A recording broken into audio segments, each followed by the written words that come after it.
This is Optimal Living Daily, episode 165, The Psychology of Making Huge Career Jumps by Ramit Sethi of I'llTeachYouToBeRich.com. Get ready to maximize your potential with Optimal Living Daily, the podcast that brings you the best in personal development and productivity every day of the week. Your optimal life awaits. Now here's your host, Justin Malik.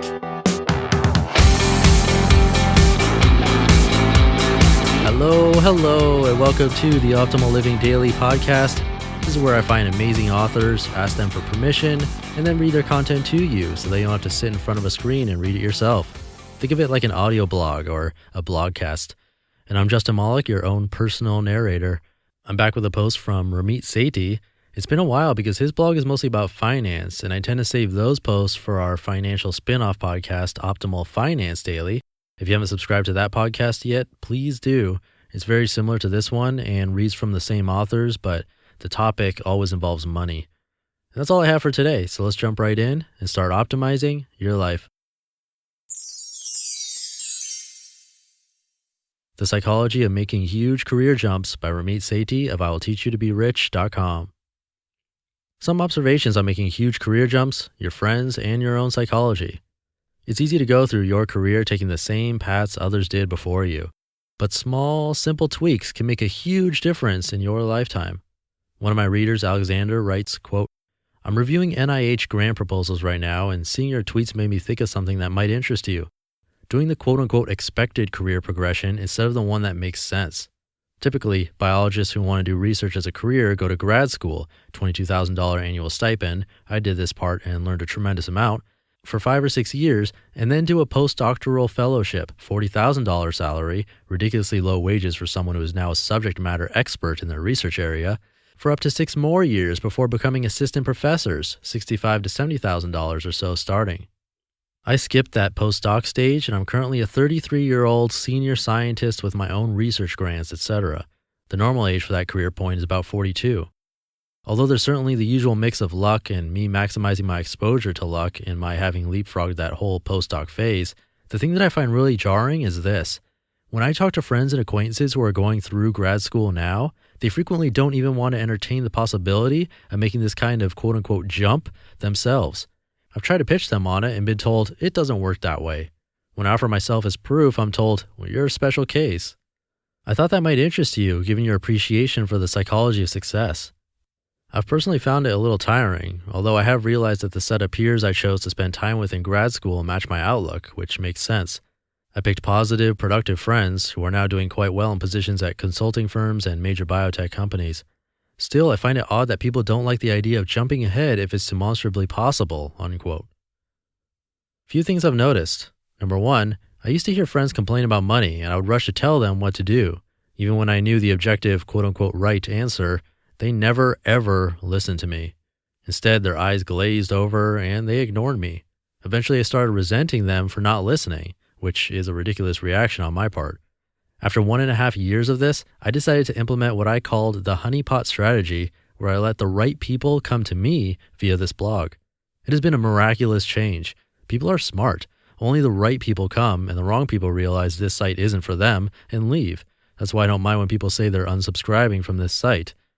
Read more at Bly.com. Bob Bly, the noted copywriter, writes about why he never gives unsolicited advice. Number two, people feel comfortable putting others into buckets. Quote, oh, you study economics, or quote, you're a product manager, unquote. I do it, you do it, we all do. But when you start doing something quote unquote weird, like doing a side job, or earning $1,000 on the side, or even doing a free internship, people generally get uncomfortable. There are a variety of reasons for this, but the most important result is that it makes us question what we're doing. Yet, if you think about it, why would you care what people who are not doing what you want to do say? The reason, of course, is we are profoundly social, and our reference groups are broad. Even if I think your job sucks, you're still my friend, and I'm still influenced by your judgment. In some of my advanced courses, I teach people how to deal with this. Number three, doing offbeat, quote-unquote weird things early in our careers can produce huge rewards. Witness this blog, my comedy blog, Things I Hate, or even the You Have Died of Dysentery t-shirt that I created. None were created to make money, yet each one played a pivotal role in opening up doors. The challenging thing about doing offbeat, weird things is that there's potentially huge upside, but you don't know for sure. In general, people don't like doing things that don't have a clear ROI, especially as they get older. That's why people consistently ask, quote, "Can you guarantee I'll make $1,000 and earn 1K? How do you know that taking people out to lunch will work?" unquote. You don't know, otherwise everyone would do it. See how Jeff Bezos thinks about doing weird offbeat things in his regret minimization framework on YouTube. You just listened to the post titled "The Psychology of Making Huge Career Jumps" by Ramit Sethi of IWillTeachYouToBeRich.com. Hopefully that was helpful for you. I thought it was a unique post that you'd benefit from. And if you enjoyed this post today, then you'd probably like Ramit's other posts, and you can hear a lot more of them on my spin-off podcast, Optimal Finance Daily. It's 5 days a week, and Dan reads you posts instead of me, but I'm the one finding the content and producing the podcast, so it's a huge support for me if you show that podcast some love too. We also feature The Minimalists, Zen Habits, and a lot more over there, so please check it out and subscribe in your favorite podcast app. And I think that does it. Have a great rest of your day, make that huge career jump, and I'll see you tomorrow where your optimal life awaits. Hey, this is Dan from the Optimal Finance Daily podcast, which is a lot like this show, except more focused on personal finance.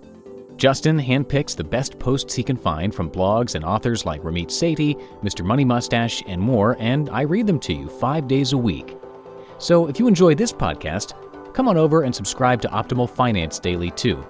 And together, we'll optimize your financial life. You've been listening to Optimal Living Daily. Be sure to hit the subscribe button to stay up to date on each new episode, and head to oldpodcast.com, that's OLDpodcast.com, for a free gift as well as more actionable tips and resources to help you maximize your potential. Thanks for joining us, and remember, your optimal life awaits.